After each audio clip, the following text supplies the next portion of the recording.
Danielle, have you ever felt so tired, not just in your body, but in your soul, that all you wanted was silence and a door that finally stayed shut? That's where Eliza Hart was, right before she knocked on the wrong one. But here's the truth most people won't tell you. Sometimes the wrong door is exactly the one that opens your life. A man, a room, a night that wasn't supposed to matter, but did.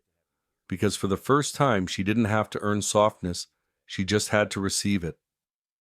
Malcolm Rhodes has spent 10 plus years writing black woman stories that reclaim power, softness, and healing, and this one will stay with you long after it ends. In under 5 minutes, you'll witness a full circle moment of quiet redemption, a romance that doesn't rescue but recognizes, a woman who reclaims her name, her work, and her worth, especially when no one expected her to. This is Eliza's story, a 42-year-old artist who went from overlooked bridesmaid to building her own gallery, and it started with nothing but tired feet, a hotel hallway, and a man who actually listened. It's fiction, but it's the kind of fiction that tells black woman truths. Danielle, if you're tired of stories where we're the background, stay for this one. It's tender, powerful, and built for women like you who press forward even when the world doesn't see it. Have you ever been so tired, not just in your body but in your soul, that all you wanted was a quiet room and a locked door? That's where she was. And then she knocked. Eliza Hart's feet were staging a quiet rebellion. The silver strappy heels she'd bought on sale against her better judgment had transformed from cute to criminal after 6 hours of rehearsal dinner duties. Her cousin's wedding was supposed to be a joyful family event, but at 42, Eliza found herself regretting more than just her footwear, like spending her last few $100s on this trip, like saying yes to a bridesmaid dress that hugged the wrong curves, like agreeing to stay in a luxury hotel that had never heard of budget pricing. She shuffled down the plush-carpeted hallway of the Westbrook Hotel, its golden sconces casting warm light over framed abstract art. The place screamed old money. Eliza, with her scuffed suitcase and clearance rack heels, felt like a stain in the hallway. Still, all she wanted now was a bed and silence. Her phone buzzed in her clutch. A message from her cousin, Tiffany, room 14B. Sorry, changed it last minute. You and Jess are together. See you tomorrow. Eliza sighed. Of course, another change. She dug out the hotel key card, juggling it with her bag and shoes. Her stomach growled, reminding her she'd been overlooked at dinner again. Apparently, no one had remembered to order a vegan option for the bridesmaid, who was sort of in between jobs. She passed rooms 12B, 13B, and finally 14B. The end of the hallway. The key card didn't work. She tried again. Still red. On the third attempt, she let out an annoyed sigh and knocked softly. Her roommate Jessica was probably inside, already in bed. The door swung open, and the man standing in the doorway was most definitely not Jessica. He was barefoot, wearing dark slacks and an unbuttoned white shirt that revealed a sculpted chest. Tousled hair, mid-40s, tired eyes, a warm room behind him. "Oh God, I'm so sorry," Eliza stammered, backing up. "I must have the wrong." "You're not room service," he said, not unkindly. His voice was deep, smooth, amused, not irritated. He leaned casually against the door frame, the kind of posture that said, "This isn't the weirdest part of my day." I thought this was my cousin's room. I'm supposed to be in 14B, she said, glancing down at the card. Maybe they got it wrong at the desk." His brow furrowed for a second. Then, surprisingly, he smiled. "Actually, would you like to come in? I was about to order dinner, and I hate eating alone." Eliza blinked. This man was either extremely kind or unhinged. But something in his face, the tired lines around his eyes, the way he didn't leer, told her he was sincere. "I couldn't possibly. I'm in this." She gestured awkwardly to her wrinkled lilac bridesmaid dress, which looked far more tragic than festive in the dim light. He chuckled. "Room service closes in 10. They do a mean truffle fry. And I already ordered strawberry shortcake." Her stomach betrayed her with a loud growl. He extended a hand. "Christopher Dane." She hesitated. Hunger and curiosity doing battle with common sense. Eliza Hart. His palm was warm. She stepped inside. Voiceover returns. They say every woman knows when something in her life shifts, but Eliza didn't feel a jolt. She felt a quiet click, like a key sliding into the right lock. Christopher's suite was far larger than the tiny room she expected. Soft jazz played from invisible speakers. A floor-to-ceiling window looked out over the twinkling skyline. She perched carefully on the edge of a chair while he placed the call to room service. His voice was calm, efficient. He didn't brag, didn't ask invasive questions. He poured her a glass of water. So, wedding weekend. Cousin's getting married tomorrow, Eliza said. I'm a bridesmaid, hence the purple polyester. He smiled. You wear it better than most. She raised an eyebrow, trying to gauge if he was teasing, but he looked entirely serious. And you, she asked, sipping the cold water. Conference. I'm giving a talk tomorrow. What kind of conference? Design, he said simply. Architecture, furniture, products, that sort of thing. Eliza nodded slowly. She didn't know much about design, but his suite made sense now. Everything was beautiful, but understated. Like him. Room service arrived like a small parade of silver domes and polite smiles. The server wheeled in a full spread, 2 burgers, truffle fries stacked in a tall ceramic cone, 2 glasses of wine, and a strawberry shortcake that looked like something out of a dream. Eliza's mouth watered instantly. Christopher tipped the server and gently closed the door, then moved the dishes to the table by the window. Make yourself comfortable, he said. She stepped out of her shoes and padded across the plush carpet, grateful for the relief. Her feet pulsed with pain, but her chest surprisingly felt lighter than it had in weeks. He poured wine into 2 glasses, handing one to her with a slight nod. To accidental meetings, he said, raising his glass. She hesitated for a beat, then smiled. To open doors, she replied, clinking her glass with his. They sat across from each other, the warm glow of the city behind them, the smell of truffle oil in the air. For a moment, neither of them spoke, and it wasn't awkward. It was peaceful. Eliza took a bite of the burger and sighed. Okay, this might be the best thing I've eaten all year. Christopher laughed softly. That's the point of comfort food. It's supposed to remind you that good things still exist. That's actually perfect, she said, looking at him over the rim of her wine glass. He had a quiet confidence, not the kind that demanded a room's attention, but the kind that made people lean in when he spoke. His smile was easy, his eyes sharp but kind. Do you live in New York? He asked. She nodded. East Village, top floor walk-up, no elevator, and 3 cats who believe they own the place. Sounds charming. It's something, she chuckled. Small old, a little chaotic, but it's mine. And what do you do? I was an event coordinator until about 6 months ago when my company downsized. Since then, I've been making handmade greeting cards. Cards, he echoed, leaning forward, curious. She blushed slightly. Yeah, I use pressed flowers, recycled paper, that sort of thing. It started as a hobby, something to keep my hands busy while I figured things out. That's not a hobby, he said. That's art. Eliza looked at him, surprised. You think so? I do. Do you have any pictures? She hesitated, then pulled out her phone. She flipped through a few images cards decorated with tiny flower petals, delicate calligraphy, watercolor washes. She handed it to him, bracing for a polite nod. Instead, he studied each one with quiet intensity. These are beautiful, he said after a pause. You have an eye for detail, composition, texture. Eliza blinked. You sound like someone who knows what he's talking about. I run a design firm, he said with a small smile. Dean Designs. We do architecture, furniture, interiors. I started with furniture design, actually.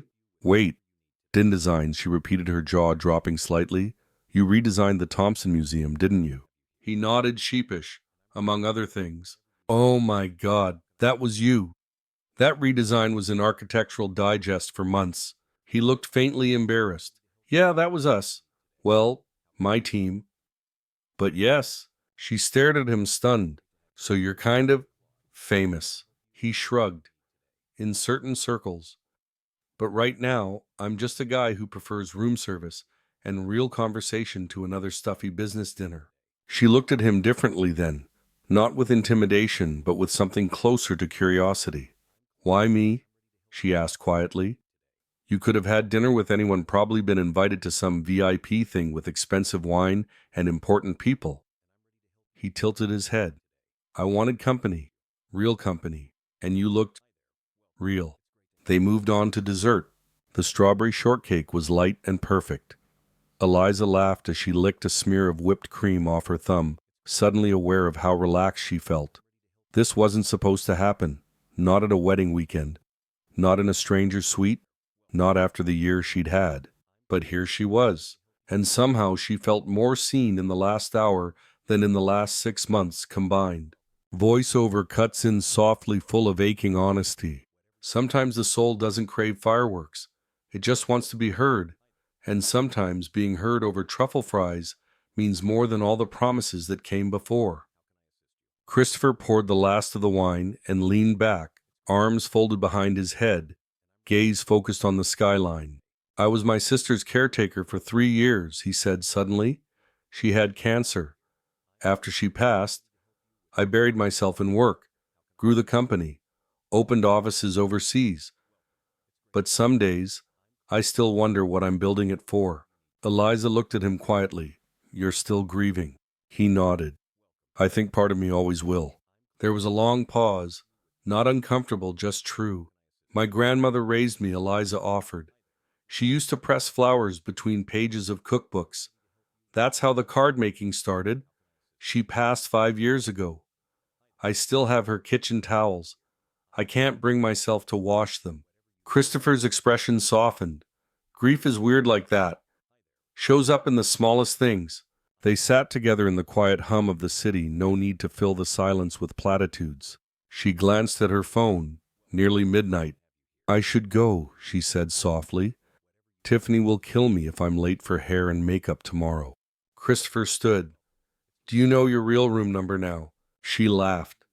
Turns out I read the text backwards. It was 41B, not 14B. He walked her to the door. I had a good time tonight, she said. So did I, he replied. More than I expected. There was a pause, a charged breath. Good night, Christopher. Good night, Eliza. She stepped into the hall, shoes in hand, dress rumpled, heart warm.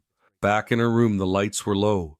Jessica, her intended roommate, wasn't there. Eliza slipped off her dress, washed her face, and crawled under the covers. That's when she saw it, a note slipped under the door. Her name on the front. Inside, in strong, clear handwriting, it read, If you ever knock by accident again, I'll always answer. Eliza held the note to her chest and smiled in the dark. She didn't know what tomorrow would bring, but tonight she felt something new. Hope. Eliza woke to a knock at the door. Groggy, disoriented, she squinted at the bedside clock, 7:30 a.m. She groaned. The wedding wasn't until 11, but Tiffany had declared that all bridesmaids must report for hair and makeup by 8. Eliza dragged herself out of bed, wrapped herself in the hotel robe, and shuffled to the door. But it wasn't Tiffany on the other side. It wasn't Jessica either. It was a hotel staff member in a crisp vest standing beside a covered room service cart. Good morning, Ms. Hart, he said cheerfully. Breakfast delivery. Eliza blinked. I didn't order. It's been taken care of, he said, pushing the cart gently into the room. Before she could protest, he handed her a small envelope and exited with a polite nod. She closed the door, curiosity blooming. Opening the envelope, she found a card, soft watercolor hand-pressed paper. The cover featured a delicate image of a door slightly ajar, bathed in warm golden light. Inside, the message read, Would you consider breakfast with a man who's still thinking about last night's shortcake and the woman who made it sweeter? Her breath caught. There was another knock. She turned startled and opened the door again. Christopher stood there, dressed in jeans and a light blue shirt that matched his eyes exactly, his hair slightly damp, his face freshly shaved. He looked not like a billionaire, not like a polished brand. He looked like a man who had spent the night thinking about her. Good morning, he said, offering a tentative smile. Too early. Eliza stood frozen in the doorway, suddenly aware she had morning hair, no makeup, and was wearing a robe held together by a tired belt. I wasn't expecting. Christopher's smile widened. I thought I'd walk you through your breakfast options. But if this is a bad time, give me 5 minutes, Eliza said quickly, stepping aside to let him in. He nodded. Take your time. As she ducked into the bathroom, heart racing, she muttered to herself, What are you doing, Eliza? She splashed water on her face, brushed her teeth at warp speed, ran a comb through her curls, and threw on jeans and a soft sweater. No makeup. No need. This wasn't a date, just breakfast. With a stranger. Who made her feel not invisible.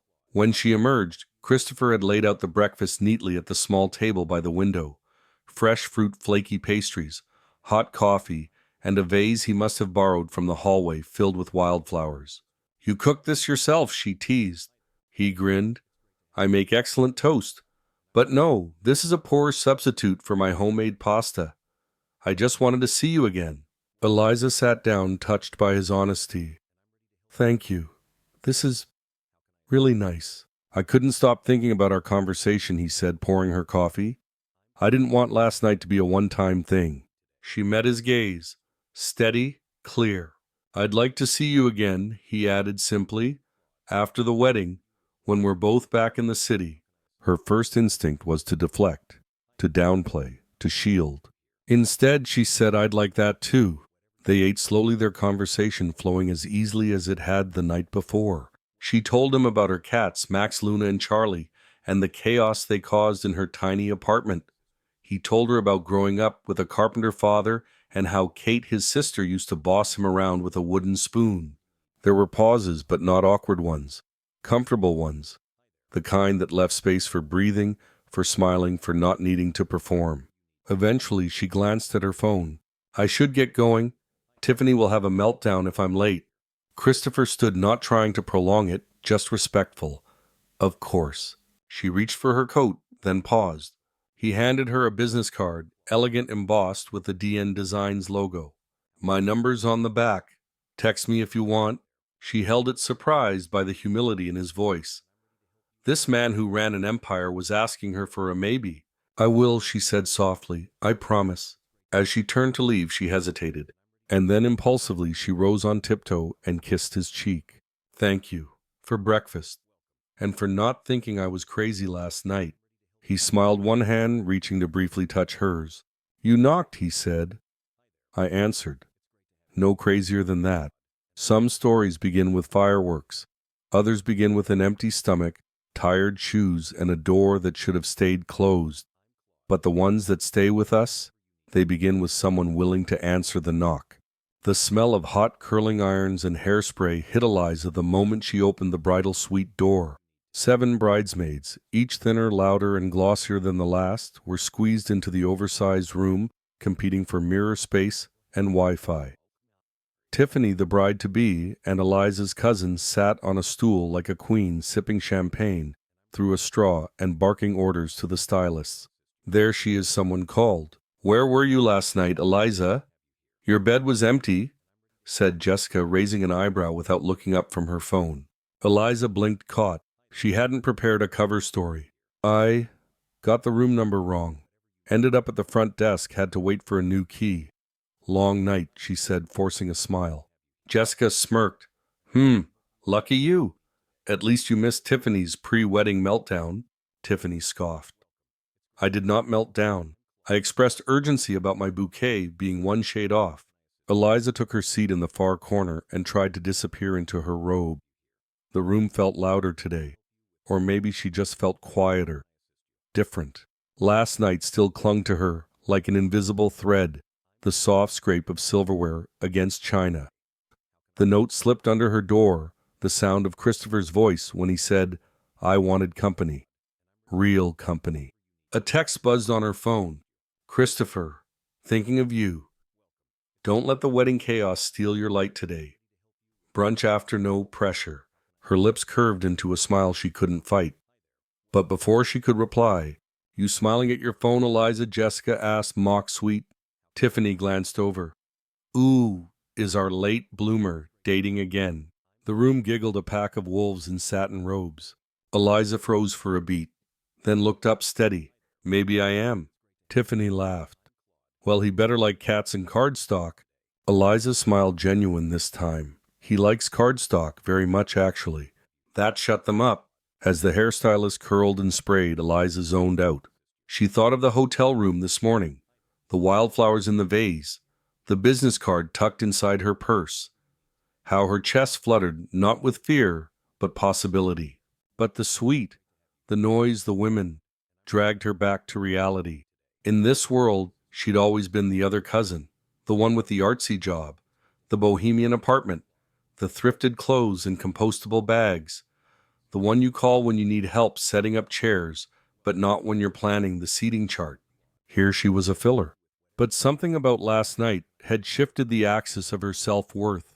The makeup artist leaned close, eyes open, chin down. There we go. Eliza obeyed, but her mind was elsewhere. She remembered Christopher's voice again. These aren't just cards. They're stories people hold on to.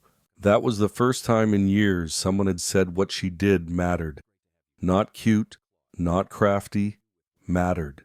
Sometimes it takes stepping into a stranger's room to realize just how many rooms you've outgrown. Eliza stepped out into the hallway, heels in hand, escaping the cloud of perfume and passive-aggressive bridesmaids. She needed air, silence, space to remember who she was before the satin robe and sideways comments. Down one floor near a quiet lounge area, she found an open terrace, rare for a hotel this size. A few potted plants, a worn wooden bench, and a slice of sky. She sat, letting the early light wash over her. The door opened behind her. She turned, expecting a hotel guest. Instead, a tall, sharply dressed man in a charcoal suit stepped out. He looked polished to the point of artificial slick-back hair watch that probably cost more than her rent, and a look in his eyes that said he rarely heard no. Eliza Hart, he asked, as if checking off a name. She blinked. Yes, I'm Victor Lennox, head of strategic growth at DN Designs. Eliza stood slowly, instinct tightening in her gut. Victor extended a perfectly manicured hand. She took it briefly, cautiously. I've heard about your work, he said, smiling without warmth. Christopher showed me your card designs. Her stomach fluttered for a split second. Pride, recognition. Until he added, they're charming. Very Etsy. Eliza's smile faded. They're handmade. Pressed botanical designs, not mass market. Victor nodded. Exactly. Very niche. He reached into his jacket and pulled out an envelope. Eliza didn't take it. What's that? A goodwill gesture. Christopher is generous sometimes, overly so. I'm here to ensure clarity. You had a pleasant evening. That's fine. But let's not confuse kindness with opportunity. Her jaw tensed. He placed the envelope on the bench between them. There's $5,000 in there. Enough for materials, rent, or a vacation if you need distance. Eliza stared at it, then at him. Did Christopher send you? No, Victor said coolly. But I've been with DNA since the beginning. I know how these things play out. A woman gets close, emotions get tangled, then everyone forgets what they're actually building. Her voice, when it came, was quiet, but razor sharp. You think I'm a distraction. I think you're a variable. I'm just here to manage risk. For a long moment, neither of them moved. Then Eliza slowly picked up the envelope, opened it, pulled out the cash, and dropped it bill by bill over the edge of the terrace. Victor lunged forward. What the hell? It's biodegradable, she said softly. Unlike your ego. She stepped past him, then turned just once. Tell Christopher I'll return the favor. Personally. Victor's face flushed, but she didn't wait to see more. She walked head high back into the hotel. Not because she wasn't shaking, but because she knew who she was now. And she wasn't someone who could be bought. She used to think silence was strength. That swallowing pain made her braver. But some insults aren't meant to be endured. They're meant to be burned. Back in the bridal suite, she moved differently. Sat taller, didn't flinch when Jessica commented on her lipstick. Didn't blink when Tiffany asked if she'd had a walk of shame. She just smiled, applied her blush, and thought, if they only knew, The reception was a blur of clinking glasses, generic speeches, and forced smiles. Eliza stood at the edge of the dance floor watching Tiffany spin in her crystal-studded gown while bridesmaids laughed over flutes of champagne. No one seemed to notice Eliza had been gone for half the morning, but she didn't care. The moment with Victor had left a mark not of pain but resolve. She glanced at her phone. One new message. Christopher Victor crossed the line. I'm sorry, he doesn't speak for me. I'd like to see you tonight if you'll let me. I'll be waiting in the lobby after the reception. No pressure. Her heart knocked once gently against her ribs. She typed back, you can buy me coffee, but not silence. It was nearly 10 p.m. when she found him. Christopher sat alone on a velvet armchair in the hotel lobby, nursing what looked like the remnants of a cappuccino. When he saw her, he stood immediately. Eliza, he said, voice low. I guess I shouldn't be surprised your team has a crisis response plan for women you meet by accident, she said, crossing her arms. Christopher winced. I didn't send him. If I had, you'd never be speaking to me again. You're right. He let out a breath. I've been in this world too long. I didn't see what he'd try to do until it was too late. He's been with me since the start. He's used to protecting the brand. She studied him. And what am I? Christopher A. Liability. His eyes didn't flinch. You're a truth I wasn't expecting. That stopped her. He stepped closer, careful, not reaching. Your work, your cards, there's something there. Not just sentiment, design, intention. My board has been pushing for a new line of human-centered products, objects with meaning, stories. She tilted her head. And you want to make me a product? No, he said. I want to invite you to collaborate. He reached into his jacket, pulled out a folder. Not thick, no legalese. Just a sketch. A photo of one of her cards printed beside a concept rendering her pressed flower pattern transformed into a lamp design. Organic shapes, soft edges, modern, warm. She stared at it. This was your idea, she asked. He nodded. It came to me while staring at your photo. I thought, what if we built something that reminded people to pause, to feel, to remember someone? And you want me involved. I want you as a creative partner, not a token, not a PR story. She hesitated, still unsure whether to trust him, the man who opened the wrong door or the empire behind it. He sensed her hesitation. You don't have to decide tonight, but I'd like you to come by our New York office next week, see the space, meet the team. And Victor, I already told him he's off this project, Christopher said. If you say yes. Eliza looked down at the rendering again. A wildflower pattern. One she'd pressed last fall on her windowsill listening to Nina Simone. A thing no one had ever seen now reborn in steel and light. Why me? She asked quietly. He stepped closer, voice equally soft. Because you see beauty where others overlook it. And that's exactly what the world needs more of. She had spent years apologizing for being too soft, too slow, too strange. But in that moment, standing in front of a man who could build cities, she realized her softness was her strength. She took the folder, looked him in the eye. I'll come to the office, but no guarantees. His smile was small, honest. I'll take that. Back in her room, Eliza set the folder beside her suitcase, stared at it for a long time. Then she reached into her bag, pulled out her pressed flower kit, and began crafting a new card. On the front, a tiny paper door made from warm brown parchment. Inside, in gold ink, she wrote, "For the ones who open instead of close." The elevator glided silently to the 34th floor. Eliza adjusted the strap on her canvas tote, the one with a small pressed lily design in the corner, and took a deep breath. She was wearing her best black slacks, a cream blouse, and the only heels she owned that didn't make her limp. Her curls were pinned in a loose bun, her lip gloss barely tinted. Understated, but deliberate. The elevator dinged. The doors opened. Welcome to Dean Designs. The lobby was a study in restraint, concrete walls softened by floating wood panels, vertical gardens along the windows, and furniture that looked like art, but was somehow inviting. She stepped out, clutching the invitation folder Christopher had sent. The receptionist, tall, Nordic, and dressed in all white, smiled politely. Ms. Hart, they're expecting you. Expecting me. Eliza followed her down a glass corridor, each step echoing faintly. Employees passed in crisp neutrals, carrying tablets, swatches, and coffee that cost more than her lunch budget. They reached a conference room. Floor-to-ceiling windows overlooked Manhattan's west side. Inside, a long table and 5 people in silent conversation. At the head, Christopher. He stood as she entered, and for a brief second his face broke into a genuine smile. Eliza, he said warmly, thank you for coming. She nodded, hiding the way her heart fluttered. These are some of our senior leads, he continued. Lena, creative director, Marvin, product development, Naomi, client experience, and Victor, of course. Victor. He stood ever the shark in human form and extended his hand. Eliza, he said smoothly, glad you made it.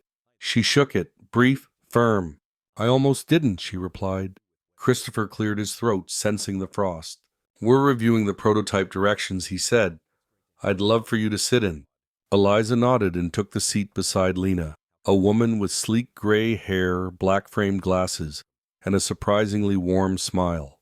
The next 20 minutes were a whirlwind of concepts, eco-lamps based on Eliza's pressed flower patterns, packaging ideas, material sourcing, marketing tone. Christopher kept referring to the products as Heart Line. Eliza blinked when she first heard it, then again. Each time it made her feel both exposed and honored. Finally, Naomi asked Eliza, you've seen our world now. What do you see? It wasn't a challenge. It was an invitation. Eliza swallowed, then spoke. I see beauty, yes, but also distance. Some of the most meaningful things I've ever made were sent to people who just lost someone, who just broke down, who needed to be reminded they still existed. If we're going to make something real, let's start there. Don't just design an object. Design a feeling, a reason. There was silence. Then Lena smiled. That's the most honest thing I've heard in this room all week. The meeting adjourned. Christopher walked her to the elevator. You did more than hold your own in there, he said. You redirected the whole current. I didn't mean to, but you did. That's why I wanted you here. She hesitated before entering the elevator. This still feels too big for me, she admitted. Then maybe the problem is your measuring stick, he said softly. You're still comparing yourself to people who never saw you. The elevator closed before she could respond. For years she measured her worth in silence, in how much she could endure.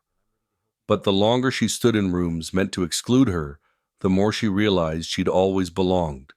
The cafe was tucked between a bookstore and a florist, one of those New York spots you only find by accident and never forget. It smelled like orange peel and espresso. There were only 6 tables. Eliza liked it instantly. Christopher had chosen the place. No chauffeurs, no formal seating, just 2 mugs and sunlight spilling over weathered wood. He handed her a coffee. Oat milk, right? She looked up surprised. You remembered. I remember what matters. They sat. For a moment neither spoke. The quiet wasn't awkward. It was grounding. Finally, Eliza asked, was Victor really off the project? Or did you just say that to get me in the door? Christopher leaned back, fingers wrapped around his mug. He's off it, he said simply. And if you ever feel pressure to fit into his idea of design, I want you to tell me. Directly. She nodded slowly, then looked at him. Why are you doing this? He didn't answer right away. Instead, he pulled something from his coat pocket. It was a photo worn at the edges. 2 kids sitting on the floor with building blocks. One girl maybe 10, one boy 8, both grinning. That's Kate, he said. My sister, the one I told you about. Eliza took the photo gently. She looks like you. She was better than me, he said softly. Kinder, braver. When she got sick, she still spent her good days writing letters. Little ones. To people she thought needed them. Teachers, nurses, even our old neighbor who lost her dog. She made cards, Eliza said, voice quiet. He nodded, said words mattered more when you wrote them by hand. After she passed, I didn't know what to do with the letters she left behind. She had a whole box. I kept them. Everyone. He looked at her. Your work reminds me of hers. not just the flowers, the intention. Eliza blinked, caught off guard by the weight of his words. I didn't mean to stir that up, she said. I'm glad you did, he replied. They sat in that moment, two people bound not by titles or design or flirtation, but by grief. The quiet kind that doesn't shout, the kind that teaches you how to see. Eliza sipped her coffee. It was too hot but comforting. I've always felt a little out of place, she admitted. Like I was always 10 steps behind everyone in the room. Even when I worked in events, I was organizing the party never invited to it. Christopher tilted his head. But you kept showing up. Yeah, she said. Even when they acted like I didn't belong. He smiled not just at her, but with her. I get it. You do? He looked around the cafe. Everyone sees the suit to the Skyline office, the brand. What they don't see is the kid who grew up sleeping in a 2-bedroom apartment with 4 people. The one who only got into design because his teacher let him stay after class and build models from scraps. Eliza laughed. You mean you weren't born into a private furniture dynasty? He smirked. Shocking, I know. She grew serious. Thank you for showing me this part of you. I should be the one thanking you, he said, for making space for it. Not every connection is about attraction. Some begin in the quiet recognition of pain, the unspoken knowing that says, I see where you've been because I've stood there too. As they left the cafe, Christopher paused. Eliza, he said, there's something I'd like you to consider. She turned curious. Come with me, next weekend, to the DC Design Expo. I'm speaking, but I'd rather have someone beside me who understands why design matters. You don't have to say yes now. Her heart skipped, not because it was romantic, but because it was real. I'll think about it, she said, and she meant it. By midweek, Eliza had been to Dean Design's headquarters 3 times. She was given a guest badge, a desk near the materials library, and access to the prototyping lab. Lena had assigned her a junior assistant named Miles Young Ernest, obsessed with textures and surprisingly respectful. It felt like walking through someone else's dream. On Thursday afternoon, she sat hunched over a light table, experimenting with dried lavender and vellum paper, trying to recreate the translucence of memory. Across the room, Miles was sorting fabric swatches. So, are you really just consulting? He asked cautiously, not looking up. Eliza raised a brow. What do you mean? Well, they say you're external, but your name's already on 3 project folders. She blinked. I didn't know that. He nodded. It's in the shared drive. Internal doc probably not meant for you, but your pressed flower concept, it's being fast-tracked for the fall launch. Eliza's breath caught. That wasn't what she and Christopher had discussed. Not yet. Not without a formal contract. No credit had been confirmed. Can you show me? She asked gently. Miles hesitated, then turned his monitor toward her. There it was, a slide deck labeled Heart Line. Preliminary launch assets. Her sketches, her words, even her card captions converted into packaging copy. But beneath her name in smaller type, it read, Creative Source, Eliza Hart, Uncredited External, IP TBD, Uncredited, TBD. She felt her cheeks heat not from pride, but violation. Her voice came out thin. Has Victor been in these meetings? Miles nodded.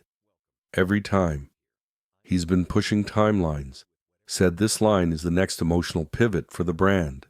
You know, design with heart and all that. Her stomach turned. She logged the date, the file, the wording. Thanks, Miles, she said. That's helpful. That night, Eliza walked the High Line alone. The city glittered below, like 1,000 little eyes dressed as stars. She thought of Christopher, of the cafe, of the look in his eyes when he said, You're a truth I wasn't expecting. She believed him. Still did. But believing someone didn't mean trusting the world they came from. She sat on a bench under a canopy of lights and opened her sketchbook. No pressed flowers tonight, just ink. She drew a door, just like the one she knocked on. Then she drew another heavier with locks, with names she didn't know scribbled across it. Doors could open, but they could also close quietly right in front of you without anyone hearing the click. Some betrayals don't come with shouting. They arrive wrapped in courtesy, in contracts, in the word uncredited. Eliza flipped the page. This wasn't over. She would find out who was behind this. And this time she wouldn't just knock, she'd walk straight through the door. The train to D.C. sliced through countryside and quiet towns, all blurring past the window. Eliza sat by the window sketchbook on her lap fingers, twitching with nerves. Across from her, Christopher was reviewing a digital presentation. Every so often he glanced up at her, not the screen. "You don't have to speak today," he said gently. "I know," she replied, "but I want to." And she did. For the first time in years, she wanted to take up space. Still a shadow followed her. That line in the file, uncredited, external, IPTBD, Victor's smirk. The way power smiled while erasing you. She hadn't told Christopher. Not yet. She didn't want to accuse him of something he might not even know. But she would find out. The DC Design Expo was an architect's dream and a minimalist's nightmare. Towering displays, sculptural booths, people in all black discussing form and function like scripture. Dean's booth stood out. Elegant, natural textures, floating white panels that read, "The Heart Line Design with Emotion." Eliza froze. Her name, in 20-foot letters. Christopher followed her gaze. "Too much." "No," she said, pulse thudding. "Just unexpected." She was still staring when someone tapped her shoulder. "Eliza Hart?" the woman asked, clipboard in hand. "You're speaking at 2 p.m. on the Purposeful Design panel, right?" "I what?" Christopher turned. "I thought Lena confirmed with you." "She did not." The woman frowned. "It's printed in the program. You're listed as co-creator of the Heart Line." Eliza blinked. She hadn't signed anything. No contract, no co-creator clause, no rights. But her name, her work was already in the public domain. And now she was expected to perform gratitude in front of 100 strangers. Christopher looked concerned. "Do you want me to pull you off the panel?" She hesitated. "No," she said finally. "I'll speak." Because silence was no longer her armor. It was a cage. At 2:07 p.m., Eliza took the stage.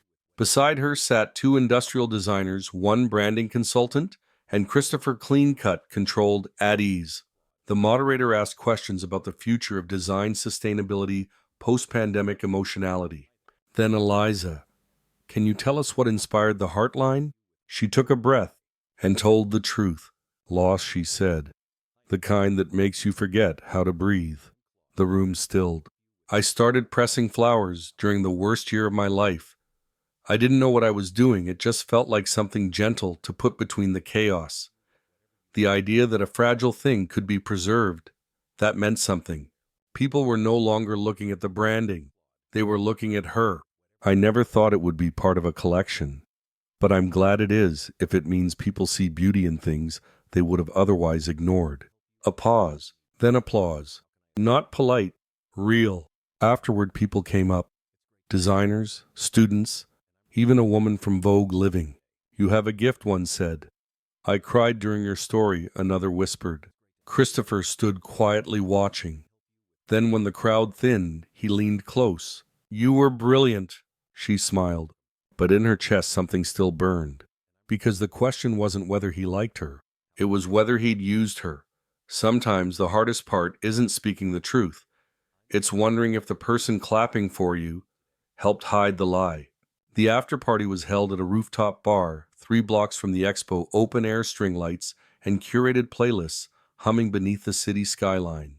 Eliza lingered near the railing, her wine untouched. Compliments still buzzed in her ears, but none of them could drown out the quiet churn in her gut. Across the terrace, Victor stood near the bar, laughing with a man in a slate-gray blazer. Both held cigars. Their voices weren't loud, but the wind carried enough. She wasn't eavesdropping. She was just listening. And now we've got the Heartline locked in. Full emotional branding, minority face, organic narrative. It's checkmate. Eliza stiffened. The man laughed. Smart play using her name. Makes it harder for her to sue later if she tries. Victor shrugged. Exactly. No contract, no paper trail. She's an accessory to her own surrender. The man smirked, and the press eats it up. Victor tapped his cigar against the rail. We give her some press, maybe a freelance contract later, and move on. Emotional labor's cheap if you wrap it in flowers. They laughed. Eliza couldn't move, couldn't breathe. Accessory to her own surrender. No paper trail. She turned quickly, heart pounding so hard she thought the glass in her hand might crack from the tremor. Back in the hotel room, she collapsed onto the edge of the bed, gasping. She wanted to scream, to call Christopher and demand answers. But rage without proof was just noise, and Eliza Hart no longer trafficked in noise. She opened her email, scanned every message from Dean Designs, every folder, every file. Nothing. They had used her name publicly, without securing it privately. And now, if they released the product line, she'd have no legal claim. Unless she acted first. The door buzzed. A knock. She froze, then slowly walked over and opened it. Christopher stood there. His smile faded the moment he saw her face. Eliza, his voice dropped. What happened? She didn't speak, just stepped aside, and showed him the email. The line from the shared file, uncredited external. IPTBD. Then the voice recording on her phone, Victor's words, clear and undeniable. He listened, and when it ended, the silence between them was thunderous. I didn't know, he said quietly. Didn't you? I swear to you, I didn't authorize this. I thought the legal team was working on a contract. They weren't.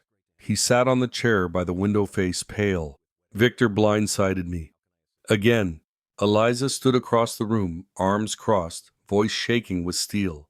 I don't care if it was ignorance or negligence. The result is the same. You let them steal from me. Christopher's eyes met hers. Tell me how to fix this. You can't. Eliza. No, I need to fix this.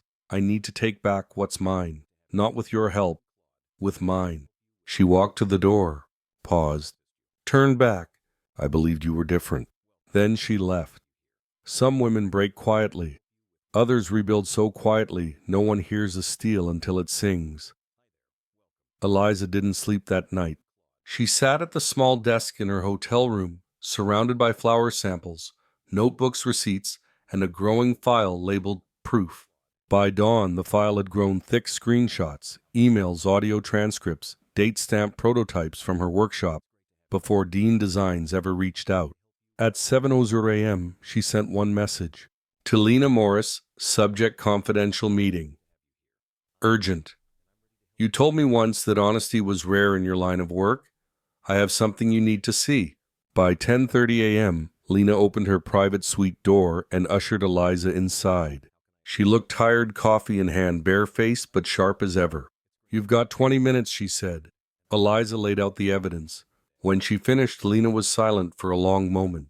Then I knew Victor was pushing for a fast launch. I didn't know he was stealing. Eliza met her eyes. I don't want pity. I want a platform. Lena leaned back. You want the stage tomorrow? Yes. The product unveiling. I want 5 minutes to speak before the showcase. You'll be up against Victor and half the executive board. I'm not afraid of them. Lena studied her. Good. Because they're afraid of you. That's why they moved so fast. You scared them. Then let's make them regret underestimating me. The next day, 11:58 a.m. The Dean Designs main stage. Packed. Media, investors, design schools, industry insiders. The Heartline was scheduled for 12:15. Victor stood backstage, tie-perfect, smirking. Lena stood beside him, silent.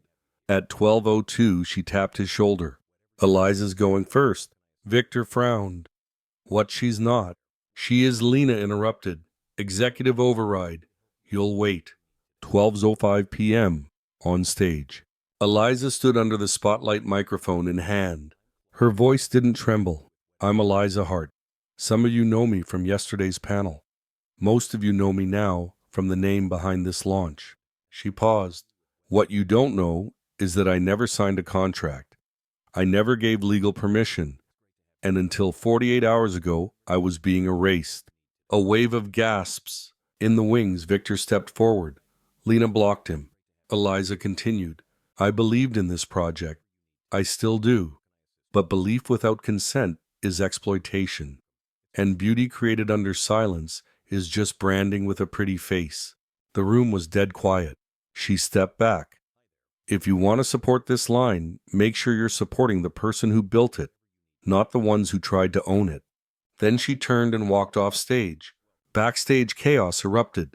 Reporters, lawyers, executives whispering. Victor exploded. You gave her the mic. Lena didn't blink. You gave her the reason. There's power in pretty things, but even more in the woman who dares to say this beauty is mine, and you don't get to rewrite that. Eliza walked out of the building into the sharp sunlight of DC, lungs full for the first time in days. She didn't know what would happen next, but whatever came, she'd meet it standing. The video of Eliza's speech hit 1 million views in less than 24 hours. Clip, subtitled, shared. Artist calls out billion-dollar brand, live on stage. The face behind the flowers speaks out. Heart Not Hype was trending by noon. The ripple became a wave. By evening, Vogue, Living the Cut, Architectural Digest, and even BuzzFeed had published pieces. Think pieces, praise, and questions. Why was a black woman's labor uncredited in the first place? What did Dini Designs know, and when did they know it? Eliza sat in her apartment, curled up on the couch phone, buzzing non-stop. She hadn't responded to press. Not yet. Her inbox was flooded with agents, lawyers, supporters, and at least 3 indie design houses offering her full control of her own line. And one short email from Christopher.d.designs.com. Please, 5 minutes. I'll come to you. She didn't respond. She wasn't ready. Across Manhattan, inside a glass office with sweeping skyline views, Christopher stood at the head of a table, surrounded by men in suits. The board. This is a disaster, one snapped. We're losing the narrative. Victor acted on his own, Christopher said, jaw tight. Another shook his head. But your name is tied to it. You vouched for her, then let this explode under your nose. She exposed what we should have stopped. That's not betrayal? That's accountability. Someone scoffed. We don't build empires on accountability. We build them on control. Christopher's voice dropped. Then maybe we've been building the wrong empire. Silence. That night, he sat alone in his apartment. No music, no drink, just the city humming outside, and Eliza's words echoing in his mind. I believed you were different. Had he been, or had he just looked different while standing in the same machine? Meanwhile, Lena called Eliza. You've started something big, she said. I didn't want war. You didn't start war. You ended a lie. Eliza swallowed. They'll come after me next. Then we'll hold the receipts. Pause. There's something else, Lena added. Tomorrow the board meets privately. They're going to vote on whether to open an internal investigation or bury it. And Christopher, he'll be there. But if he doesn't vote with you, they'll know where he stands. Eliza closed her eyes, not because she doubted him, but because she didn't know if he knew who he really was anymore. Sometimes the greatest test of love isn't distance, it's truth, and whether it still stands when the power shifts. The conference room felt colder than usual. 10 members of the D&D Designs executive board sat around the table, faces taut, fingers, interlaced voices low and clipped. At the head, Christopher. On the screen behind him, a paused still from Eliza's speech. Her face mid-sentence, eyes clear, voice frozen in courage. Victor sat across from him, perfectly composed, as if nothing had happened. The general counsel stood first. We're here to discuss the fallout from the unauthorized product launch involving Eliza Hart, the public backlash, and next steps for brand protection. The phrase brand protection hit Christopher like a slap. A woman in a navy blazer spoke up. Our stock dipped 7% in 2 days. Retail partners are asking for written statements. If we don't take control, the narrative will bury us. Another added, we recommend immediate containment, settle privately, remove Hart's name from all press materials, and relaunch under a neutral sub-brand. Christopher leaned forward. Erase her. It's not erasure, it's repositioning. Victor nodded. We can still offer her compensation, quietly. Give her a licensing fee and NDAs, Everyone walks away. No, Christopher said. All heads turned. No more walking away. We've done that long enough. Victor's smile thinned. You're emotionally compromised. And you're ethically bankrupt, Christopher snapped. Gasps. A murmur. The chairwoman of the board held up a hand. Let's keep this civil. Christopher stood. No, let's keep it honest. He reached into his folder and placed something on the table. A signed affidavit from Miles, screenshots of timestamps, the internal IP status file, the voice transcript of Victor's rooftop conversation. All dated, all damning. He looked each board member in the eye. You don't just have a PR problem. You have a theft problem. And the man responsible is sitting at this table. Victor's face cracked just slightly. The room fell deadly silent. Then the chairwoman spoke. We'll put it to a vote. 15 minutes later, Victor was suspended. Not terminated yet, but out of the project, out of the meetings, and most importantly, out of Eliza's line. Christopher didn't gloat. He didn't speak. He just stood there exhausted as the machine finally coughed, stumbled, and changed course. Later that night, he wrote one message. To Eliza, Heart. I made my choice. I don't know if it's enough, but I hope it's a beginning. He didn't send it yet. Instead, he sat in the quiet of his office, alone, finally fully aware of how much he'd let slip through the cracks. To love someone is not to protect them from truth, but to stand beside them when it breaks. It had been a week. Eliza hadn't answered his email. She hadn't returned the call from the board's assistant, either the one that said, "We'd like to extend an apology," a proper one. Instead, she'd focused on meetings with independent legal teams and potential new collaborators, people who saw her not as a face, but as a force. But tonight, she walked. No destination, no plan. The city felt different now. Not bigger, not smaller, just clearer. She passed the old florist where she used to buy clearance roses on Fridays. She passed the cafe where she and Christopher had shared their first real conversation. And then, without thinking, she passed his building and paused, just long enough for the doorman to notice her. He smiled. Miss Hart. She smiled back soft. "You still live on 12. He nodded. He never left. 12 floors up, the elevator opened quietly. She knocked once, then again. Then the door opened. Christopher didn't look surprised, just relieved. "I wasn't sure you'd come," he said. "I wasn't either," she replied. They stood for a moment, the space between them charged not with anger, but with the tension of things unspoken. "I read your statement," she said finally. It was clean, measured, corporate. "I had to make it bulletproof. You could have made it human." He nodded, accepting the blow, then stepped aside. "Want to come in?" She hesitated, then walked past him into the apartment she once wandered into by accident. Only now she knew exactly where she was. The living room hadn't changed, still minimalist, still too quiet. But on the table something new, a pressed flower frame. Her design. He followed her gaze. That was Kate's favorite sketch. She said nothing. "I'm sorry," he said quietly, "for not protecting you faster, for letting someone else define your value again." She turned. "I didn't need protection," she said. "I needed partnership. There's a difference." He stepped closer, not touching, just near. "And now, I don't know," she admitted. "You chose the right side. But it still hurts that I had to stand alone first." He nodded. "I get it. I'd want that space too, to breathe, to rebuild." A pause. Then she asked, "Why didn't you try harder?" "I thought giving you space was love, but maybe it was just fear dressed as respect." They stood in it. Not closure, but truth. And that was its own kind of beginning. Sometimes healing doesn't come from being rescued. It comes from being seen, fully, even after the fire. As she turned to leave, he reached for her hand, just a brush of fingers. No question, no plea. Just, "I see you." And she paused. Didn't pull away. Didn't stay. Just smiled and whispered, "Not yet." 2 months later. New gallery. Brooklyn. The scent of eucalyptus and old wood drifted through the space. White walls, warm lighting. People sipping wine, whispering over dried flower panels, hand-pressed cards, and one massive installation. The door that opened.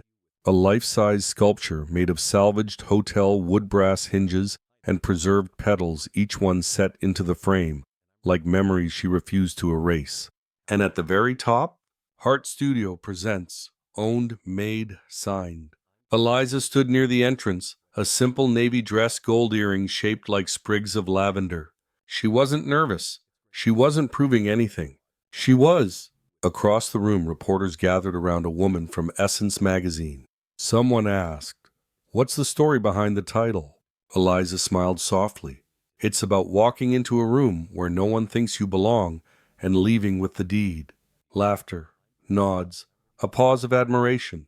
Lena arrived with a bottle of champagne. "You did it," she said, popping the cork. "We did it." "No," Lena corrected. "You stood when most would have bowed. That deserves a toast." Eliza lifted her glass. "To the next woman who knocks." Across the space, Christopher stood near the sculpture, hands in his pockets, watching, not approaching, respectful distance. Their eyes met once. She nodded. So did he. And that was enough. A young girl, maybe 22, walked up shyly. "Ms. Hart." Eliza turned. "I'm an art student. I saw your panel. I saw what they did, and what you did after." She held out a small notebook. "Would you sign?" Eliza blinked, then took the pen. But before she signed, she asked, "What's your name?" The girl smiled. "Jamila." Then this, Eliza said, "Writing carefully is for the day you no longer ask permission to create." She handed it back. The girl's eyes welled up. "They say healing is quiet, but sometimes it sounds like your name being spoken correctly, publicly, and with pride." A knock echoed through the gallery door. Symbolic, familiar. And this time Eliza didn't hesitate to answer. Studio lights warmed the room, soft and golden. Eliza sat across from the host of the Morning Room, a national program known for profiles on women who lead with light. She wore white pressed linen, minimal jewelry, hair swept into a clean bun. Composed, but unfiltered. The host smiled, practiced but warm. "Eliza Hart, thank you for being here. Thank you for having me. We followed your journey from anonymous creator to the woman whose name now headlines her own gallery, her own line, and her own story." Eliza nodded. "It's been a climb." The host leaned forward. "Let's talk about that day in D.C. Why speak up? Why risk everything?" Eliza didn't flinch. "Because silence never protected me. It only ever protected them." A pause. The room stilled.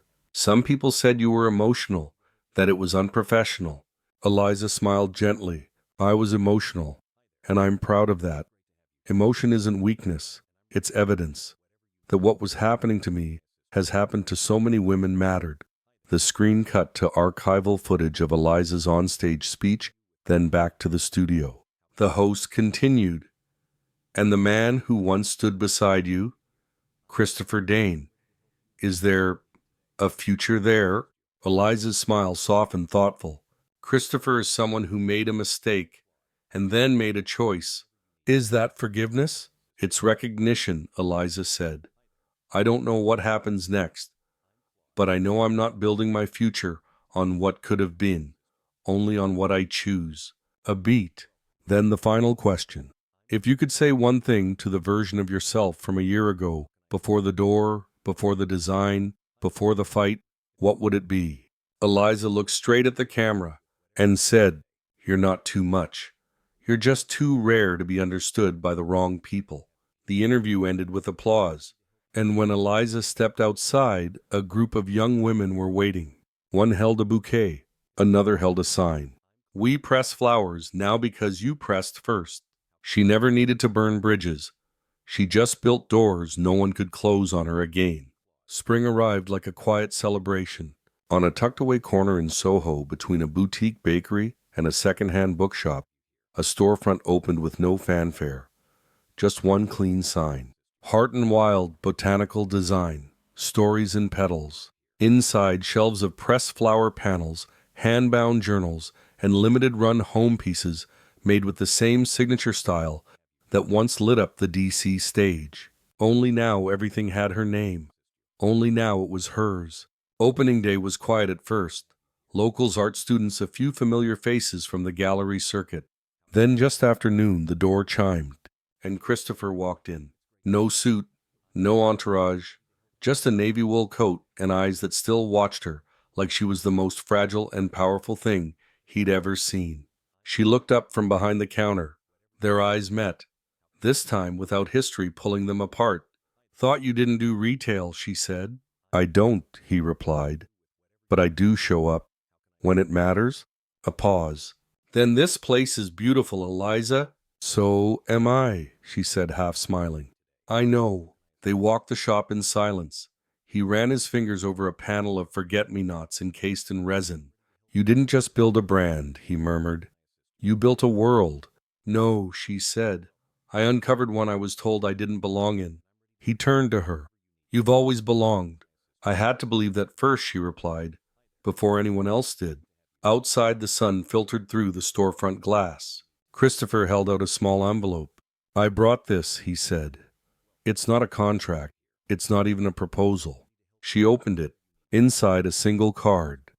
Her first pressed flower prototype, scanned, printed, and framed with the caption, "Not found. Chosen." She looked at him. "What is this?" "A reminder," he said, "that I don't want to own anything about you. I just want to stand beside it. If you'll let me." Eliza didn't answer right away. She walked to the front door, opened it, let the breeze in, then turned back to him. "No declarations, no promises, just stay." "I can do that." He stepped forward, and this time when he reached for her hand, she didn't pull away. Some women don't need to be saved.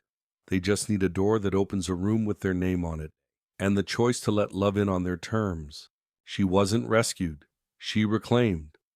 And in doing so, she redefined what love, legacy, and power could look like, pressed between memory and truth. If this story stirred something in you, share it. For every woman rebuilding herself in silence, your voice might be the door she needs.